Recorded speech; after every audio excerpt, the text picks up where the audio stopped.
नमस्कार दोस्तों। इस दुनिया में ऐसे बहुत से इंसान हुए हैं जिन्होंने अपने विचारों से इंसानियत को नई दिशा दिखाई और उनके इस सफर में उनका बहुत समर्थन भी हुआ और बहुत विद्रोह भी, क्योंकि उस वक्त के लोग उनको समझने में नाकाम रहे। पर उनके जाने के बाद आज भी उनके बताए मार्ग पर चलकर बहुत से लोग बहुत सारी चीजें सीख रहे हैं। आज हम बात करने वाले हैं उस शख्सियत की जिसने दुनिया को सोचने का नया नजरिया दिया।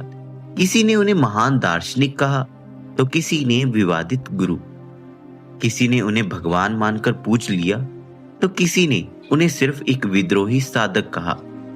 जी हाँ, हम बात कर रहे हैं ओशो की, जिन्होंने अपने विचारों, लेखन और जीवन शैली से पूरी दुनिया को हिलाकर रख दिया।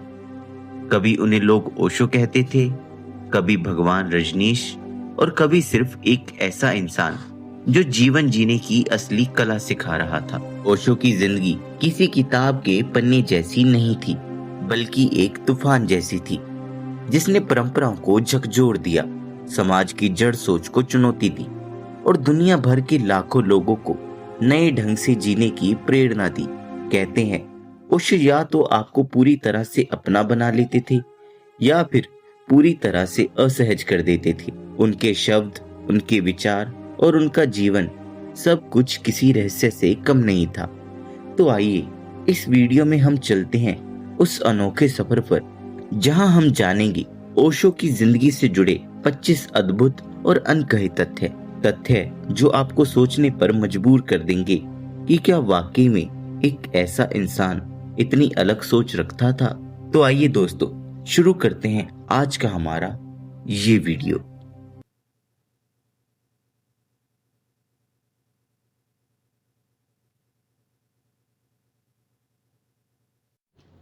ओशो का जन्म 11 दिसंबर 1931 को मध्य प्रदेश के कुचवाड़ा गांव में रजनीश चंद्र मोहन जैन के रूप में हुआ।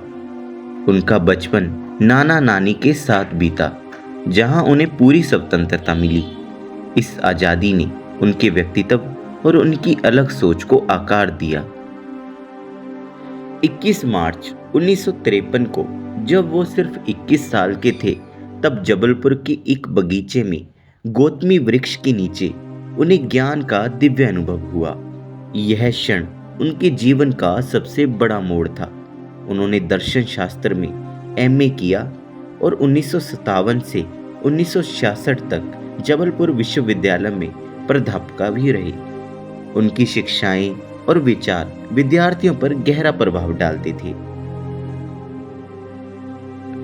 उन्होंने हिंदू, जैन, बौद्ध, ईसाई, इस्लाम धर्म पर गहरे प्रवचन दिए। वह उनके सार की सराहना करते थे, लेकिन साथ ही अंधविश्वास और कट्टरता की आलोचना भी करते थे। उनका मूल मंत्र था, हर कार्य पूरी चेतना के साथ करो। उनका मानना था कि सच्चा धर्म केवल जागरूकता है। रोल्स रॉयल विवाद।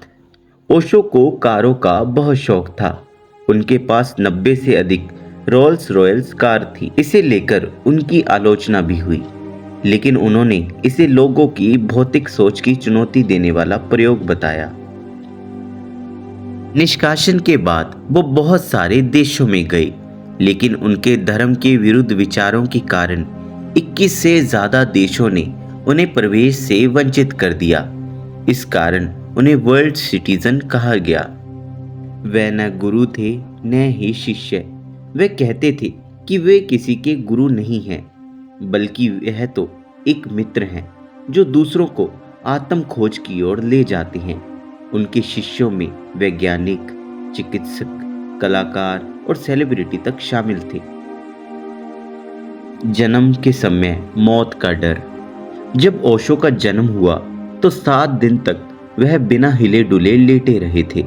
गांव वालों ने सोचा कि यह बच्चा बच नहीं पाएगा, लेकिन 8वें दिन अचानक वह रोए और जीवन में लौट आई। ऐसे ही एक बार वह नदी में डूबते डूबते बचे थे। इस घटना ने उन्हें मृत्यु और जीवन के रहस्य पर गहराई से सोचने पर मजबूर कर दिया। ओशो ने अपनी मौत की तैयारी पहले से ही कर ली थी।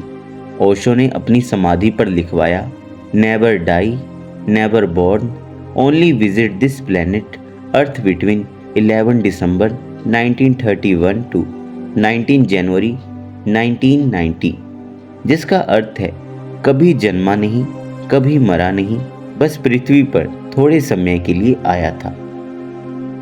उनका पहला प्यार उन्हें अपने ही परिवार में हो गया था। बचपन में वह अपनी मामी के प्रति आकर्षित हुए थे। बाद में उन्होंने कहा कि इस अनुभव ने उन्हें प्रेम और लगाव पर गहराई से समझने में मदद की। ओशो के पास दुनिया का सबसे बड़ा निजी पुस्तकालय था, जिसमें करीब 1.5 लाख किताबें थी। उनको बिल्कुल पसंद नहीं था कि कोई भी उनकी पुस्तकों को छुए। वह हमेशा नई किताबें ही पढ़ते थे। पुरानी या अंडरलाइन की गई किताबों को वो देखते तक नहीं थे। उनका मानना था कि किसी अंडरलाइन की गई किताब को पढ़ना मेरे लिए किसी वैश्य के पास जाने जैसा है। ओशो बताते हैं कि एक बार उन्हें एक पेड़ से बहुत अधिक लगाव हो गया था।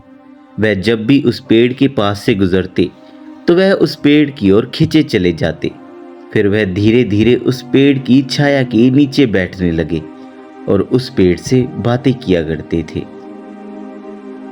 अमेरिका में गिरफ्तारी 1985 में उन्हें 12 दिन तक अमेरिकी जेल में रखा गया, जहां उनकी सेहत और बिगड़ गई।